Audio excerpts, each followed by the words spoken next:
welcome. My name is Cynthia with Mindful Creative Muse. I'm so excited to share with you today some of my Soul Collage cards, as well as talk about what is Soul Collage. So Soul Collage is an intuitive collage process that was created by Sina Frost, who is an art therapist.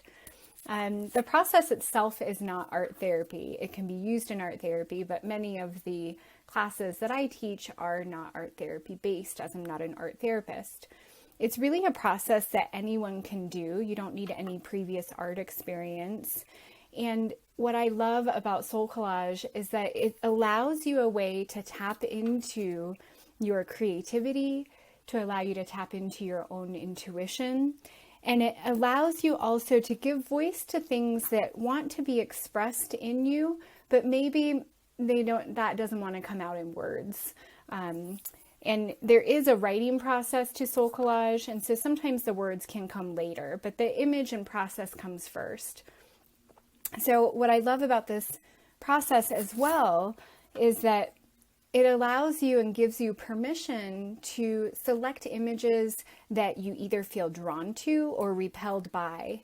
So instead of like a vision board where you're very intentional from the very beginning about what you're going to be creating, Soul Collage allows you to collaborate with chance, to be open to your curiosities, and it allows you really to explore what's there for you in the present moment. And so it encourages you to select images based on what you feel drawn to or repelled by, as I mentioned earlier. And then it's only after you've created your card that you then start to dive into why were you drawn to these images? What does this particular card that you've now created mean for you in that moment? And the lovely part I find as well is that meaning can change over time. So as you change, your connection to the image and to the card changes as well. So Soul Collage cards, really, you end up creating an entire deck for yourself. These are about 5 by 8. That's a pretty typical size for Soul Collage cards. You create a deck, and then of this deck, what you tend to notice is that each card you create is a piece of yourself. So it might be part of a personality characteristic of yours. It might be someone in your community. It might represent an animal that you feel really connected to. It can have different layers of meaning. And so as you're creating these cards and then working with them afterwards with a specific writing process or speaking from the cards, it allows you to add another insight, a deeper layer. And many of Soul Collage cards, what I often find is it brings up what's called shadow cards. And shadow cards, if you're familiar with like Jung's work or in psychology, we have what is available to us on the surface, and then also what maybe is more in our subconscious, or if you think of like light and dark, shadow is just maybe a part that is a little more challenging in that moment for us to hold or for us to speak about. And so I love Soul Collage because it gives you a softer entry point. It allows you to create and express however much you do or don't want to in that particular moment.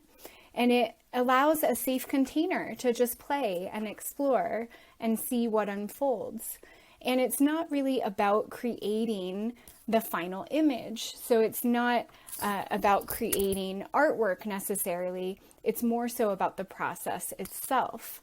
And so another beautiful part about the Soul Collage process is sharing this with other people in community, either in circle, with a friend. If you are part of a class or a group, you're able to have that deeper insight that you're noticing for yourself held and reflected back by another person.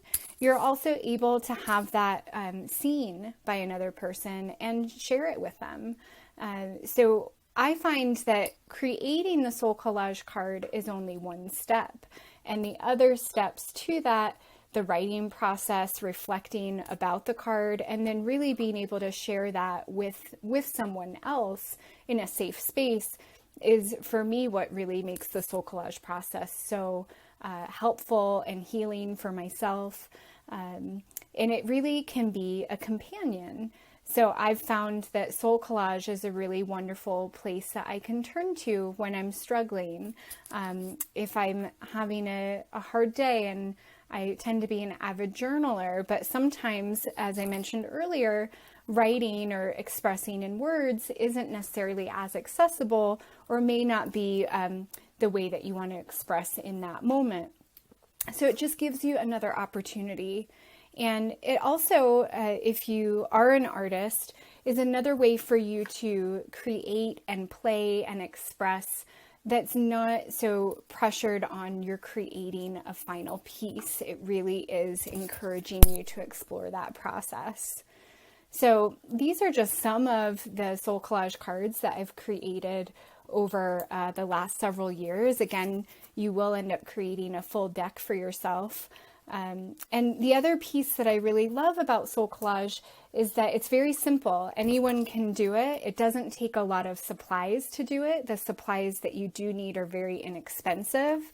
Oftentimes you can get most of them through friends or family, or from a local library or shop. So it really is something that can be practiced by anyone.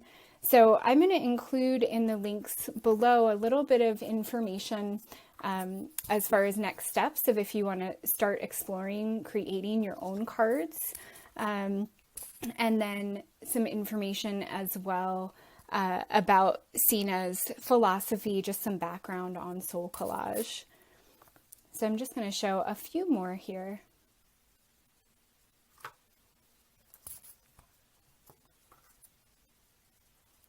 I mentioned earlier that sometimes you create animals. So while you're creating Soul Collage cards, it is really interesting to explore other meditations or guided visualizations as well. I have one where I explore animal totems. So it can be just another layer. So the process itself is multi-layered, and then the other work that you include with it can also add to those layers. So similar to any other expressive arts practice or practice where you're focusing on the process itself, I find that Soul Collage really helps me to become very present. When I'm in the process of creating, I see it as a mindful practice. And then again, those reflections from the work is another way to add deeper insight, self-awareness, and add to that self-expression. So I hope that this is interesting for you. If you have any questions, please add them in the comments below. Subscribe if you want to see any more of our offerings. We share creative and calming practices for self-care and really explore a lot of expressive arts. So I hope you come back and join us again for another video.